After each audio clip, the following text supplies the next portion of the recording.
Assalamualaikum warahmatullahi wabarakatuh. Perkenalkan, kami dari kelompok 4. Di sini kami akan membahas materi tentang model-model pembelajaran. Perkenalkan, nama saya Nurul Nisa. Di sini saya sebagai moderator. Di sini saya tidak sendiri, saya ditemani dua teman saya, yaitu Herawati Janwarningsih dan Yusriko. Setelah ini, kedua teman saya akan menjelaskan materi tentang model-model pembelajaran. Perkenalkan, nama saya Herawati Janwarningsih. Saya sebagai narasumber kedua akan menjelaskan tentang hakikat model pembelajaran. Model secara umum dapat diartikan sebagai contoh ideal, baik itu berupa benda, keadaan, lingkungan, maupun suasana. Model selalu dikaitkan dengan suatu yang terbaik dan patut untuk ditiru atau dicontoh. Model pembelajaran secara umum juga merupakan perpaduan antara metode, materi, suasana, lingkungan, dan bentuk interaksi yang ideal yang dipilih oleh guru untuk diterapkan di dalam kelas saat mengajar. Menurut pendapat para ahli tentang model pembelajaran, yang pertama menurut pendapat Mills, dia berpendapat bahwa model pembelajaran dapat diartikan pola yang digunakan untuk menyusun kurikulum, mengatur materi, dan memberi petunjuk kepada guru di kelas. Yang kedua, menurut Arendt, dia berpendapat bahwa model pembelajaran mengacu pada pendekatan yang akan digunakan, termasuk di dalam tujuan-tujuan pembelajaran, tahap-tahap dalam kegiatan pembelajaran, dan pengelolaan kelas. Model pembelajaran dapat didefinisikan sebagai kerangka konseptual yang melukiskan prosedur sistematis dalam mengorganisasikan pengalaman belajar untuk mencapai tujuan belajar. Yang ketiga, menurut Joyce dan Will, mereka berpendapat bahwa model pembelajaran adalah suatu rencana atau pola yang digunakan untuk membentuk kurikulum atau rencana pembelajaran jangka panjang, merancang bahan-bahan pembelajaran, dan membimbing pembelajaran di kelas atau yang lain. Model pembelajaran dapat dijadikan pola pilihan, artinya para guru boleh memilih model pembelajaran sesuai dengan dan efisien untuk mencapai tujuan pendidikannya. Yang keempat, menurut Soe Kamto, dia berpendapat bahwa model pembelajaran adalah kerangka konseptual yang melukiskan prosedur yang sistematik dalam mengorganisasikan pengalaman belajar untuk mencapai tujuan belajar tertentu dan berfungsi sebagai pedoman bagi para perancang pembelajaran dan pengajar dalam merencanakan aktivitas belajar mengajar. Yang kelima, menurut Bruce, Joyce, dan Marcia Will, mereka mengatakan ada 4 kelompok model pembelajaran. Yang pertama ada model interaksi sosial, yang kedua ada model pengolahan informasi, yang ketiga ada model personal humanistik, dan yang keempat ada model modifikasi tingkah laku.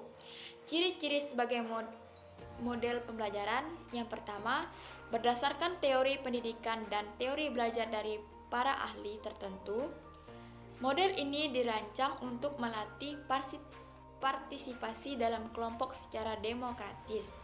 Yang kedua, mempunyai misi atau tujuan pendidikan tertentu. Misalnya, model berpikir induktif dirancang untuk mengembangkan proses berpikir induktif. Yang ketiga, dapat dijadikan pedoman untuk perbaikan kegiatan belajar mengajar di kelas. Misalnya, model Shennetic dirancang untuk memperbaiki kreativitas dalam pembelajaran mengarang. Yang keempat, memiliki bagian-bagian model yang dinamakan, yang pertama ada urutan langkah-langkah pembelajaran, yang kedua adanya prinsip-prinsip reaksi, yang ketiga sistem sosial, yang keempat sistem pendukung. Keempat bagian tersebut merupakan pedoman praktis bila guru akan melaksanakan suatu model pelajaran. Ciri yang kelima, memiliki dampak sebagai akibat terapan model pembelajaran. Dampak tersebut meliputi yang pertama, dampak pembelajaran, yaitu hasil belajar yang dapat diukur. Yang kedua, dampak pengiring, yaitu hasil belajar jangka panjang. Ciri yang keenam, membuat persiapan mengajar atau desain instruksional dengan pedoman model pembelajaran yang dipilihnya. Berdasarkan pengertian dan ciri-ciri dapat disimpulkan bahwa model pembelajaran pada hakikatnya adalah teknik kegiatan belajar mengajar yang dilakukan antara guru dan siswa dengan metode-metode tertentu agar penyampaian materi dapat diterima dan dapat dipahami secara baik dan benar oleh siswa. Baik, perkenalkan, nama saya Rizvigo. Saya di sini sebagai moderator 1. Jadi, saya akan melanjutkan materi dari saudara Herawati Janwarningsi. Baik, kemudian kita lanjut ke PPT selanjutnya, yaitu tentang model dan jenis-jenis pembelajaran. Pertama itu model pembelajaran langsung, di mana model pembelajaran langsung ini dimaksudkan seperti guru mengajarkan langsung kepada murid-muridnya, yang sering diterapkan pada jenjang awal atau tahapan SD. Mengapa diterapkan pada jenjang awal? Karena pembelajaran langsung ini dimaksudkan agar siswa dapat memahami pemahaman dasar dari pelajaran tersebut, tetapi tidak sesuai jika diterapkan ke jenjang lebih lanjut, karena ini akan membuat siswa menjadi bosan dan tidak fokus dalam mengikuti pembelajaran. Baik, lanjut ke model pembelajaran kedua, yaitu model pembelajaran kooperatif, di mana model pembelajaran ini sering kita lihat diterapkan di jenjang-jenjang seperti SMP atau SMA, di mana model pembelajaran kooperatif ini dimaksudkan agar siswa lebih aktif untuk mencari materi yang diajarkan, seperti kegiatan kelompok ataupun diskusi, kemudian dilanjutkan dengan presentasi. Ini bisa dikelompokkan atau bisa kita sebut dalam model pembelajaran kooperatif, di mana yang lebih aktif di sini siswa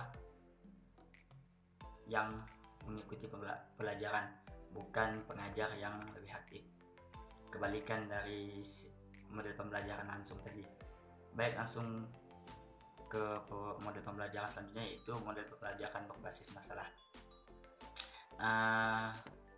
Model pembelajaran berbasis masalah ini seperti diskusi, cuman diskusi ini tidak membentuk kelompok atau bisa dibentuk kelompok, tetapi nanti pada ujungnya siswa akan disuruh membuat kesimpulan tersendiri dari materi yang dibagi oleh tenaga pengajar, seperti membagi suatu subbab, kemudian disuruh analisis atau disuruh mencari dari sumber-sumber yang lain, sehingga siswa di sini lebih berperan dalam mencari materi yang akan dipelajari itu sendiri. Baik, lanjut ke model pembelajaran yang keempat, yaitu model pembelajaran konseptual, yaitu dimana suatu tenaga pengajar atau guru itu mengaitkan suatu bahan ajar dengan kehidupan sehari-hari, sehingga siswa lebih mudah memahami konsep pembelajaran ini dan melekat di pikiran siswa sampai nanti kemudian hari, sampai diterapkan dalam kehidupan sehari-hari. Ini lebih efektif menurut saya dibandingkan pembelajaran lain, karena jika sesuatu hal telah dikaitkan dalam kehidupan sehari-hari, otomatis itu akan bermanfaat atau digunakan oleh siswa tersebut, sehingga siswa akan lebih mudah mengingat pembelajaran dibandingkan dia real menghafal atau mengingat pelajaran yang diberikan. Lanjut ke PPT selanjutnya, yaitu ada beberapa pelajaran kooperatif menurut para ahli. Yang pertama, TDT atau Tag Team Turnamen. Di sini sistem pembelajarannya seperti siswa membentuk kelompok-kelompok untuk saling membahas atau memahami materi yang dikerjakan sebagai tugas yang dibuat oleh pengajar. Jadi dalam kelompok ini kemudian dibentuk tim dan disuruh bermain tanya jawab atau sejenisnya seperti itu. Kemudian lanjut yaitu Student Team Achievement Division atau STEM. Di sini pembelajaran ini bisa kita terapkan dalam bidang apa saja, seperti dalam bidang pembelajaran di lapangan atau di dalam kelas. Tapi seringnya ini digunakan di dalam kelas karena biar membuat suasana ini menjadi lebih cair, dan kelas pun tidak terlalu ribut jika menggunakan metode STEM ini. Dalam metode STEM ini, siswa dibentuk kelompok-kelompok kecil. Kemudian dia menggunakan lembaran kerja untuk menguasai suatu materi yang diajarkan. Mereka saling membantu satu sama lain, atau kita bisa katakan saling bertukar pendapat. Baik, selanjutnya yaitu tipe jigsaw. Tipe jigsaw ini sama seperti tadi. Dia dibagi kepada kelompok-kelompok kecil yang bersifat heterogen. Bahan pembelajaran dibagi dalam setiap anggota kelompok dan mereka mempelajari materi yang sama. Jadi setiap kelompok ini mempelajari satu materi yang sama. Kemudian mereka berkumpul untuk berdiskusi materi yang sama tadi. Kemudian saling bertukar pendapat, saling berbagi masalah, dan saling menyampaikan argumen mereka bagaimana cara menyelesaikan masalah tersebut. Dan kemudian ada salah satu dari kelompok tersebut yang menguasai subbab tersebut, misalkan si A menguasai materi ini, kemudian dia nanti akan mempresentasikan ini kepada kelompok yang memiliki materi lain, sehingga materi ini bisa didengar oleh materi yang disuruh mencari materi lain tersebut.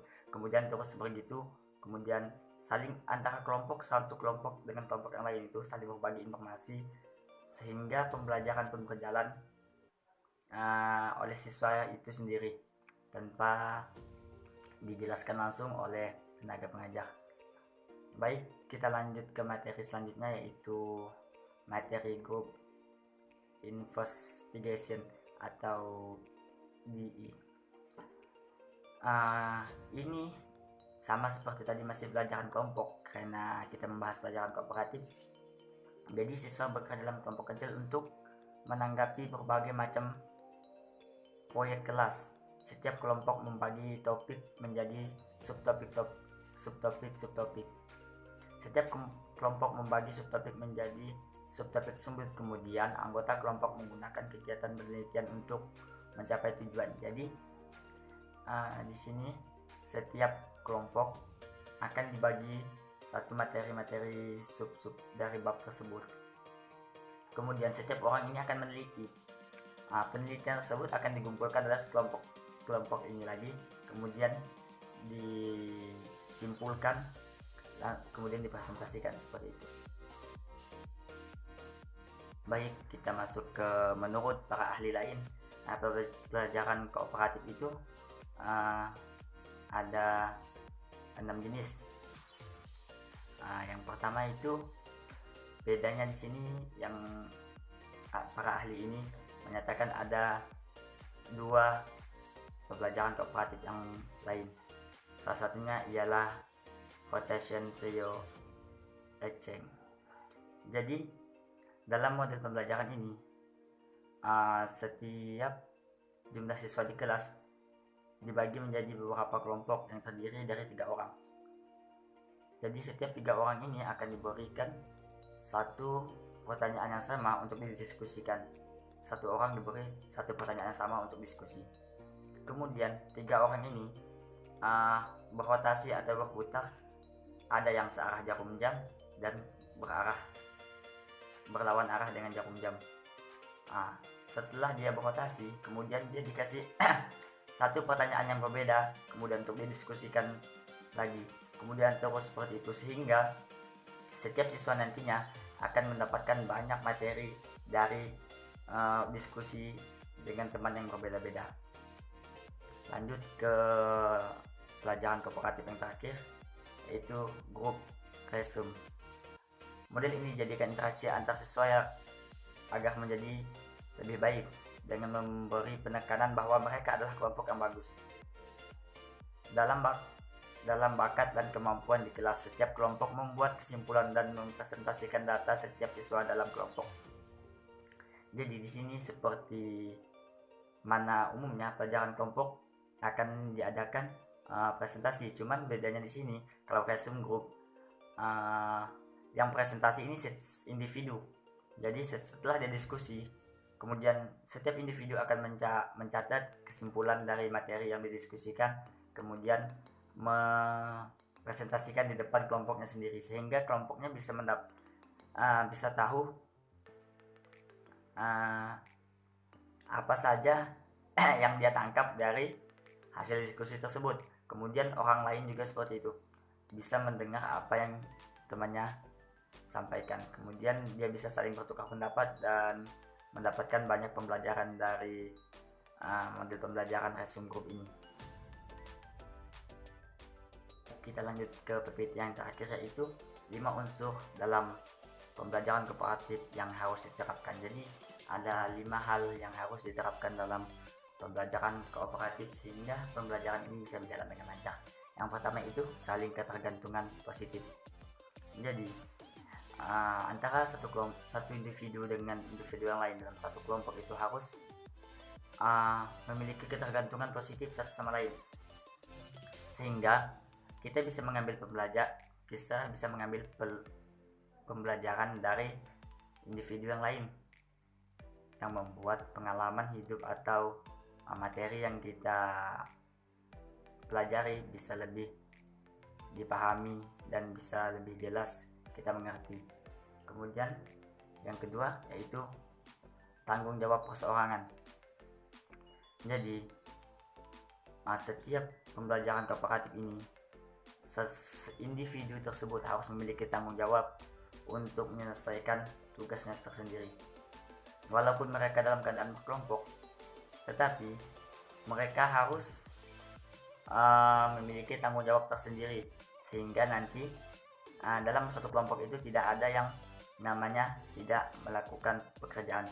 Jadi semuanya dalam kelompok ini aktif dan tidak hanya orang itu saja yang menjelaskan materi atau yang mencari masalah, bertanya atau sebagainya. Sehingga tanggung jawab perseorangan ini sangat perlu ditanamkan dalam pembelajaran kooperatif. Kemudian lanjut interaksi promotif. Maksudnya di sini ialah setiap individu itu harus berinteraksi dengan baik, baik itu dengan sesama kelompok atau dengan kelompok lain, sehingga jika terjalin komunikasi maka mereka bisa bertukar pendapat ataupun menyampaikan apa yang mereka tahu dari pembahasan materi atau pembelajaran yang diberikan oleh tenaga pengajar atau guru, sehingga ini akan menjalin suatu tali berbagi informasi atau bisa disebut dengan diskusi kecil untuk mendapatkan suatu pembelajaran yang tidak bisa kita capai melalui pembelajaran selain pembelajaran kooperatif ini. Baik, lanjut ke yang terakhir, yaitu pemrosesan kelompok. Ini juga sangat perlu ditanamkan karena jika suatu kelompok itu tidak menyatu atau tidak menganggap dirinya itu suatu kelompok, maka kelompok ini tidak akan berjalan dengan baik.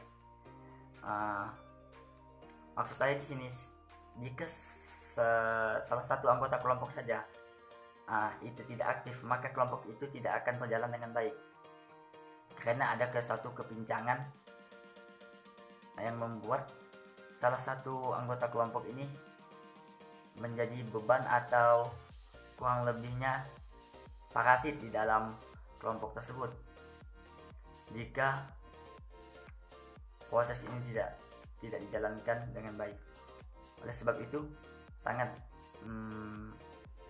penting bagi tenaga pengajar untuk melihat karakteristik atau mengetahui bagaimana tingkah laku siswa yang diajarkannya sebelum membagi kelompoknya. Dan pembagian kelompok ini tidak harus secara merata sama, tetapi kita harus membagi mereka menjadi sesuai dengan karakteristik tersendiri, sehingga nanti setelah dia berkelompok dia akan menyatu dan mudah bergaul. Setelah dia mudah bergaul, ini akan membuat mudahnya interaksi antara individu satu dengan yang lain dalam suatu kelompok. Baik, itu saja yang dapat saya jelaskan. Kurang lebihnya saya mohon maaf. Terima kasih. Itu adalah penjelasan dari kedua teman saya. Kesimpulan dari materi ini yaitu untuk memudahkan proses belajar mengajar, seharusnya pengajar harus memahami terlebih dahulu apa itu model pembelajaran. Barulah pengajar dapat menentukan model pembelajaran jenis apa yang cocok dipakai dalam kelas tersebut. Karena setiap kelas berbeda-beda sifat dan kemampuan daya tangkap yang berbeda-beda, oleh karena itu penting sekali bagi tenaga pengajar untuk menguasai konsep metode pembelajaran. Sekian dari kelompok kami.